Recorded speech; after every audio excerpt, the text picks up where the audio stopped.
O nwere confusion m chọrọ clear. Ịma na abịa na-ekuzi ife, nghọta na-adị n'iche n'iche. Ọ bụrụ onye si aghọta ka ibe si aghọta. Onye ọbụla enweghị the same level of understanding. O nwere onye newo ihe ọ na-ediri ka o wee ghọta ife or just a little tip. Or ghọta the whole subject. Nwe onye ọ bụ na ịnọba ya na were 100 hours kụzieri ya ife. Ọ ya ọma ekwe ghọta. Ịma na Ezinwa Anaedo na-ada agwawa gị sị na the best name to relate with your chi with bụ your name. I mean your name. Your name in your present lifetime is the best name with which to relate with your chi. Mana ọ na-nkwu ife a people aghọta ya na m na-ekwu na afọ onye bụ afa chi ya. Yeah, they understand them, but like no to Ezinwa Anaedo no na afa chi mo bụ Ezinwa Anaedo. Yeah, na ọ bụ na nchọ ịgba chi mo okwu kịta akpọ m chi m Ezinwa Anaedo. I don't know how to explain it for people to understand. The truth is that nke bụ eziokwu ọbụna na nnọọ nke bụ eziokwu ọbụna chi mmadụ enweghị any other name apart from chi. Ife anyị Igbo kpọrọ ya chi, which is a description, which is simply energy. Igbo sị na chi bụ ike. When you talk about name, name is physical identity, material identity. Name bụ material identity. For example, asị na afọ onye anụnwa bụ chi nọ nso. Na m na-aza chi nọ nso bụ na nne na nna m bara m chi nọ nso ka amụrụ m, which is human decision. I don't know if you understand. Human decision or decision by circumstances.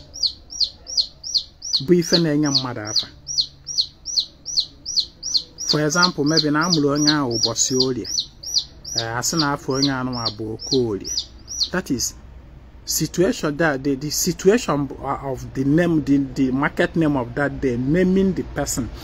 I just want you to understand that name, ihe about name, both physical identity.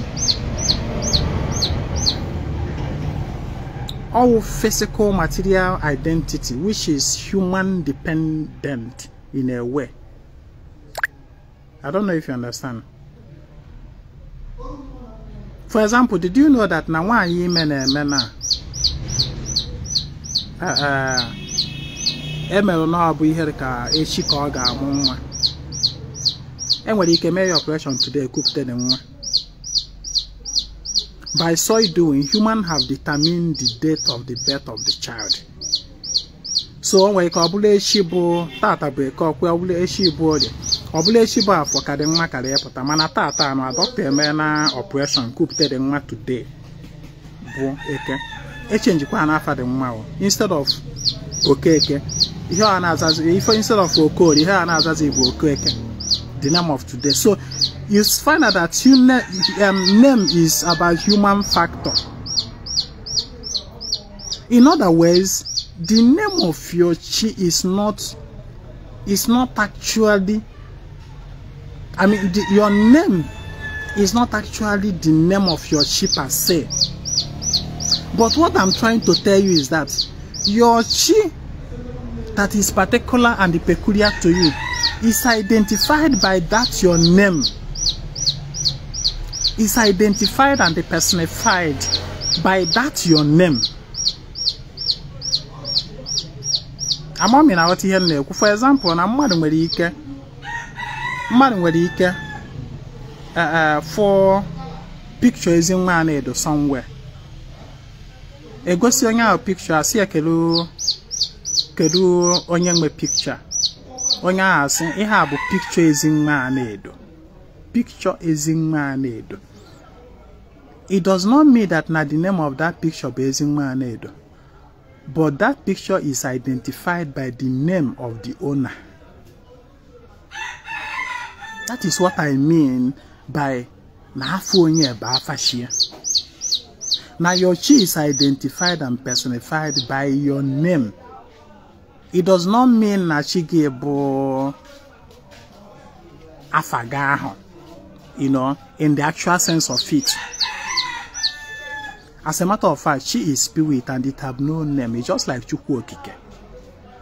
Chukwu Okike. Chukwu Okike na boyebo, a name carved out by a man to address the supreme being. And don't you made that now? One man will carve out Chukwu Okike to address the supreme being. Another man will carve out God to address the same supreme being. Another man will carve out Allah to address the same supreme being. Another man will say no, it is a Redumare to address the same supreme being. Different languages. I know to tell you that now name is actually human culture. It is not culture of spirit. Name is human culture, blood culture more. So na chimado bo more onwe hafa. Chukwu Okike enwe hafa. Obona Chukwu Okike nwela hafa. Then the entire human existence, the entire creation ga identify here by that one hafa. But for the fact no onwe hafa, onya mere o jiwa bo that na nkonye watalo na agbe. Because of what? There is no one central, no if I know about fear. You know what? For now, I am a fund day. I just saw it and na wuchuku. Being that to has a perceive an. Ufond they are so non midi buchuku. Being to fast a perceive midi. Ufond that they are second anyan buchuku. Being to fast a perceive anyan. Name is about human culture. It is not spirit culture. Chukwu Okike malafa. Otu was called that and chigi enwe hafa. She mother enwe hafa. But she mother can be identified just like na aboku mmadụ na-eyi. Aboku mmadụ na maybe you may is particular unique aboku eju e maloga. In a year. Maybe somebody might go of money in the aboku where for aboku ahụ somewhere. When they are saying Akajiọfọ Ezinwa Anaedo. It does not mean Akajiọfọ Ezinwa Anaedo. No. But that Akajiọfọ has been identified by the name of his owner. That is what I mean. Using your name to relate it to your she does not mean that Nana forget Hafa. But your chi is only identified by your name. It's identified as no when they have Akajiọfọ Ezinwa Anaedo. The Akajiọfọ after the Akajiọfọ Ezinwa Anaedo. But the Akajiọfọ is identified by the name of his owner. Your chi is identified by your name, which because you are the physical manifestation of that chi. So all can call if I go pay water. I go when then I say agent my juana say na flowing about chi and cannot pay one I say cake have a chimadi so I as a matter of fact, she have no name. It is spirit or one name. Every name you see that human bear or every name that afobona madonna na ago if any no wa bogene by its own culture. For example, na omo anu anya na ago gasi afa. Akwe ma no mmado go gasele fa afa. Okay, man, I'm mad at Gassare. Ihenina ekele kafa. More body you, body and get a body you do a body anya, body aja, and a body what. Ehanina bomado. Go to those names. These spirits have no name. Yes. In the spirit world, they are only identified by their frequencies, by their vibrations. That is what they identify with. Their vibrations. They don't have name. Oh, mother, be as they say, okay, Nanka Abu. Okay, Nanka no Abudo. Okay, Nanka Abu. Nanka, oh, mother, Golafanina. Otu was called Nam Nenamagemology, where Guagi your name, Akajiọfọ Ezinwa Anaedo. Kagolo Gafa, Kagolo. The more so you where you are, that name. You know what I go that half I can go money in a sugi. that afa onya ihe Igbo kwuru si no na wa gụọ nwa afa chie analụ ojo na akpọ nwata afa chie aza ka na agụ that afa ka na agụ mmụọ niile so gị that name they bear it. That is why Joanna Agbag, if you want to connect with your spirit forces, mention your name. Once your name is mentioned, one chiginola mmụọ niile so gị aza. If you want to invoke your she, if you want to call the attention and presence of all the morning, so one day just mention your name. In our water, just try if I'm not bagging a lodge, Cheniru Anyam, maybe Anyam water, we'll do the like this, Nakage, this is Argy. Maybe we'll do like this, Nakage, when near Niru Anyam. Where the sunlight is shining on the orgy, and then call out your name. I mean your name, like maybe even if it is just once or maybe 4 times, or say but just mention your name and then kuokuama na afa hebol. Imeche waoji anwaje opianezi. You will find out that blessing you have pronounced on that name you mentioned will manifest. Utop has called in with Oji Anwana. Zueni Ranyang, or your brother's name or your sister's name or the name of your friend.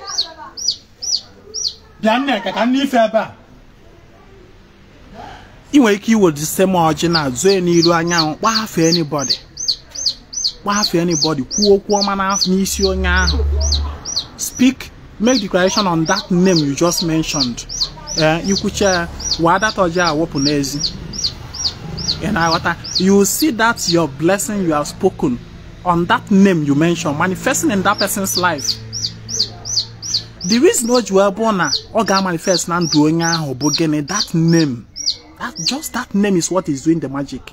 By that name you are connecting with that physical person and every spirit entity at the being and the element is going on.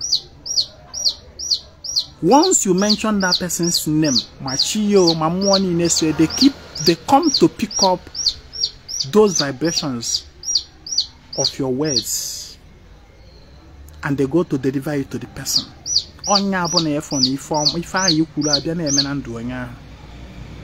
Do you understand? The name of the person is the name of his chi, and that is the name of money. For example,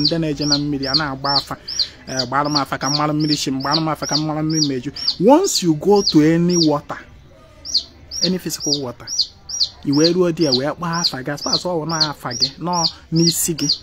Actually, in your work, better more be bail more whatever you can whatever you were won't say while I forget.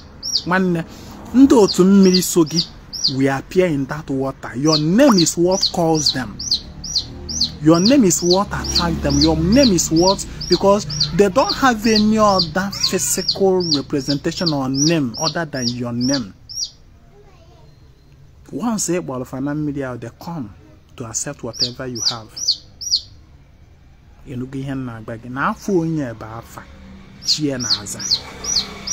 Your chi is identified and personified by your name.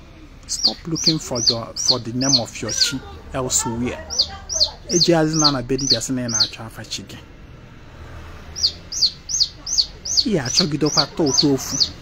I keep saying it.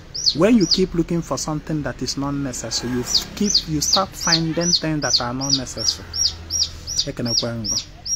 Ezinwa Anaedo Chetan everyone when I name Salaka no be part of that Salaka and them.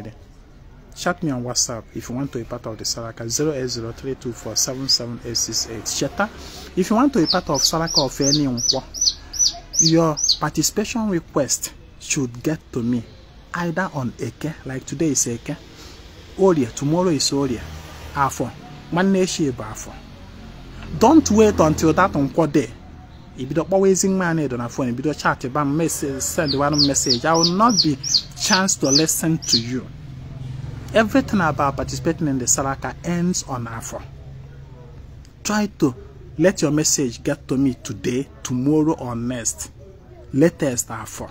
If you actually want to be part of any Salaka, the next Salaka that is coming is on Saturday, which is on Yesterday was 23, today is 24. 27th should be the next one, Kwasalaka, Saturday, 27th of April. Chat me on WhatsApp if you want to be part of it. More naturally, in your chicken, more naturally, do to give special Salaka, more naturally, family Salaka. Family Salaka, when they use the opportunity of this Salaka to do family Salaka. Salaka for their family, for specific intention of the family. And I water. Maọbụ na na-echọrọ ka echukwalụ ga-agwụ gị maọbụ ndị ichie maọbụ mmụọ nke maọbụ nke ọzọ maọbụ na onwere mmụọ ịchọrọ imere Salaka ma ọ na-echọrọ imere Chigwu Salaka. Chat me on WhatsApp and let's talk about it. 08032477868. Chat me today, tomorrow or next. Eke Orie or Afọ. Not on that on what day. And I water. Because yesterday a lot of people were calling, chatting, sending message. I want to be part of Salaka. Yesterday, I didn't listen. I didn't not that I didn't have chance to even look at my phone. That is why I'm saying that. Man and neck. Chat me on WhatsApp 08032477868. Share this message. My name is Ezinwa Anaedo. I come for a total restoration of Ordinary Men and Igbo. If you are a follower of Ezinwa Anaedo, and you are still na pure na bende dibia na acho onye ga agbara we afa ka yamaru chike ka yamara afa chike, you are highly disappointing me. Maka na ikwesịghị carry this level. Akanakwa ngo.